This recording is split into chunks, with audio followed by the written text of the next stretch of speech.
دوسری وحی وہ کون سی ہے؟ وہ ہے غیر مطلوب۔ غیر مطلوب کا مطلب جس کی تلاوت نہیں کی جاتی۔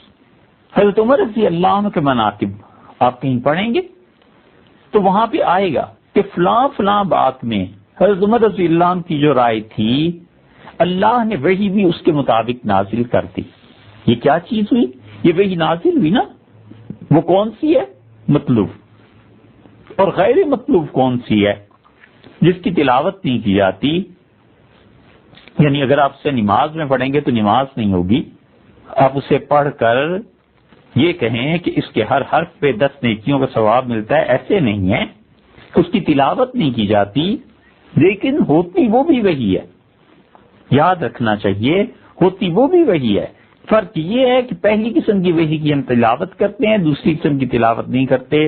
وہ وحی جو غیر مطلوب ہے وہ کہتے ہیں حدیث کو، وہ کہتے ہیں سنت کو۔ حضور اکرم صلی اللہ علیہ وسلم پر وہ بھی وحی آتی تھی، مگر یہ کہ وہ اس طرح کی وحی نہیں تھی جیسے قرآن ہے۔ حضور اکرم صلی اللہ علیہ وسلم بتا دیتے تھے کہ یہ قرآن کریم ہے، نبی کریم صلی اللہ علیہ وسلم فرما دیتے تھے کہ یہ میرے جملے ہیں، یا صحابہ کرام رضی اللہ عنہ نے 23 برس میں یہ بات سیکھ لی تھی، یہ بات جانچ لی تھی، صبح شام وہ وحی کو نازل ہوتے ہوئے دیکھتے تھے تو انہیں پتا ہوتا تھا کہ جو وحی تلاوت کی ہے رسول اللہ صلی اللہ علیہ وسلم سے لکھا دیتے ہیں، اور جو وحی تلاوت کرنے والی نہیں ہے اسے نبی کریم صلی اللہ علیہ وسلم ہمیں نہیں لکھواتے۔ تو اس کا مطلب یہ ہو گیا کہ وحی کی 2 قسمیں ہو گئیں۔ ان دونوں میں فرق ایک تو تلاوت کا ہوا، اور ایک فرق کبھی کبھی اور بھی آ جاتا ہے، اور وہ یہ ہے کہ حضور اکرم صلی اللہ علیہ وسلم پر الفاظ وحی مطلوب میں نازل کیے جاتے تھے۔ تلاوت کرتے ہیں نا، یہ سورہ فاتحہ مثلا ایک ایک حرف اس کا اللہ کی جانب سے ہے، اور وہی غیر مطلوب جس کی تلاوت نہیں کی جاتی اس میں یہ ہوتا تھا کہ رسول اللہ صلی اللہ علیہ وسلم کے قلب اطہر میں مفہوم ڈال دیا جاتا تھا، اور رسول اللہ صلی اللہ علیہ وسلم الفاظ اپنے بولتے تھے۔ الفاظ آپ حضرت صلی اللہ علیہ وسلم کے اپنے تھے اور معانی اللہ کی جانب سے تھے، جبکہ قرآن میں معانی بھی اور الفاظ بھی اللہ کی جانب سے ہوتے تھے۔ اور اسی طرح کبھی کبھی رسول اللہ صلی اللہ علیہ وسلم جن احادیث میں یہ کہتے ہیں کہ اللہ نے مجھ سے یہ کہا ہے، صاف لفظوں میں فرماتے ہیں کہ اللہ نے مجھے یہ کہا، تو وہاں پر قرآن کریم تو نہیں مراد ہوتا، وہاں کیا ہو جاتا ہے؟ وہاں پر یہ ہوتا ہے کہ ان کے الفاظ بھی یہ جو اب رسول اللہ صلی اللہ علیہ وسلم فرمائیں گے یہ الفاظ بھی اللہ کی جانب سے القاء کیے گئے۔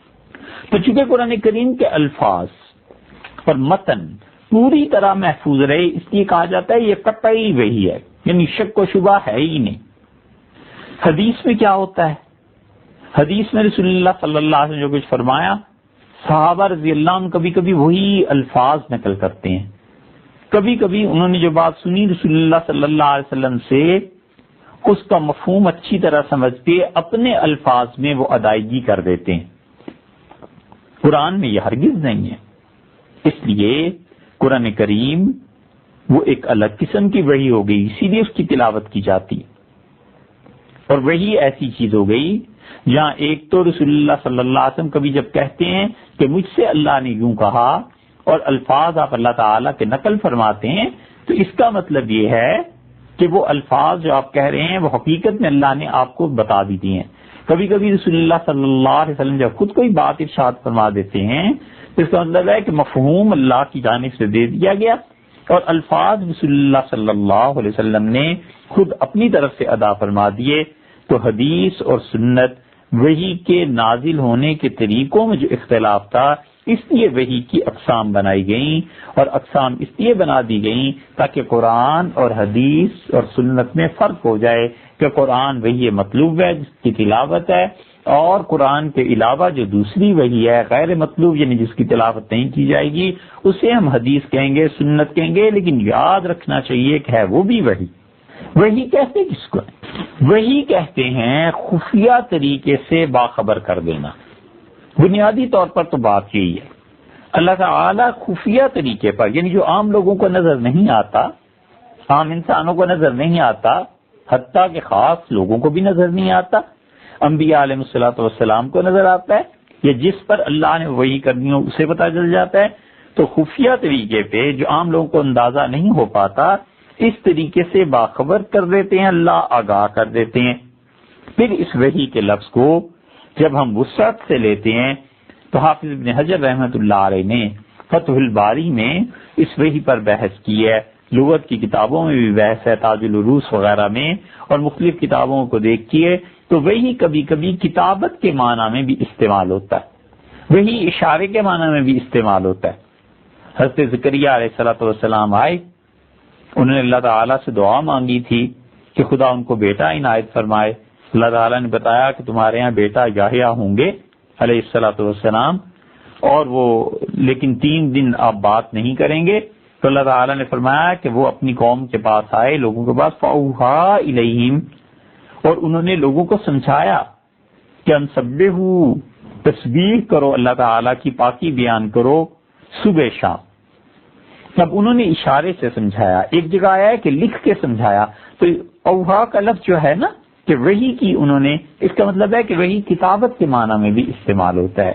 وحی ایما، اشارہ، آواز سے کسی کو سکھا دینا، اشارہ کر دینا، دل میں ڈال دینا۔ اللہ تعالیٰ نے فرمایا اوحا ربک الی النحل، اور تیرے پروردگار نے شہد کی مکھی کے دل میں یہ بات ڈالی کہ پہاڑوں میں اپنے گھر بنا۔ سبحان اللہ، شہد کی مکھی، اللہ نے اس کے دل میں یہ بات ڈالی، کیسا پاک دل ہوگا اس کا بھی۔ اللہ نے فرمایا ہم نے وحی کی ہے، اس کے دل میں ڈالا۔ حضرت موسیٰ علیہ الصلوۃ والسلام کی والدہ، اللہ نے فرمایا کہ تیرے پروردگار نے ان کے دل میں یہ بات ڈالی، وحی کی انہیں، کہ اپنے بچے کو دودھ پلا، اور جب ڈر لگے تو اس طرح اسے ایک صندوق میں بند کر کے بہا دینا، یاخذ عدو لی وعدو اللہ، اور اسے صندوق سے وہ آدمی لے لے گا، نکال لے گا جو میرا بھی دشمن ہے اور اس کا بھی آخر پہ دشمن ہو جائے گا۔ تو اللہ تعالیٰ جب کسی کو بچانا چاہتے ہیں تو ایسے ایسے طریقوں سے بچاتے ہیں کہ عقل مند آدمی حیران رہ جاتا ہے۔ فرعون کے سپاہی آ جاتے، حضرت موسیٰ علیہ الصلوۃ والسلام کو قتل کر دیتے، اس چھوٹے سے بچے کو، تو پھر بھی شاید کچھ دیر لگتی، جہاں پر موت یقینی تھی اللہ نے وہیں پر بھیج دیا۔ اللہ نے فرمایا بچے کو صندوق میں بند کر کے دریا میں پھینک دے، دریا میں ڈال دے، جب موت یقینی تھی، اور پھر پکڑ بھی وہ رہا ہے اس بچے کو، لے بھی وہ رہا ہے فرعون جو یقینی طور پر دشمن تھا۔